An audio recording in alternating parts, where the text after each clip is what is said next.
বৰ্তমান যিটো জেগাত আছোঁ সেই জেগাখিনিৰ পৰা আপোনালোকক এটা 360 ভিউ দেখাবলৈ চেষ্টা কৰিছোঁ। তো আপোনালোকে ভিডিঅ'টো চাই থাকক। আপোনালোকে দেখা পাইছে মই যিটো জেগাত আছোঁ বৰ্তমান সেই জেগাটোৰ পৰা ধুনীয়াকৈ উমানন্দ মন্দিৰটো দেখা পায়। আৰু আপোনালোকে দেখা পাইছে ইয়াতে মাছমৰীয়াসকলে এনেকৈ নাও দি মাছ মাৰি থকা দেখা পোৱা যায়। আৰু আপোনালোকে ইয়াতে দেখা পাব ফেৰীঘাট।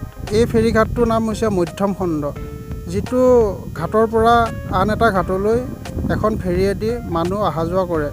আৰু এই ফেৰীত আপুনি যদি উঠে ডাইৰেক্ট আপুনি গৈ পাব, ইফালে গৈ ডাইৰেক্ট গুৱাহাটী গৈ পাব। আপোনালোকে দেখা পাইছে গুৱাহাটী ফেৰীঘাটবিলাক।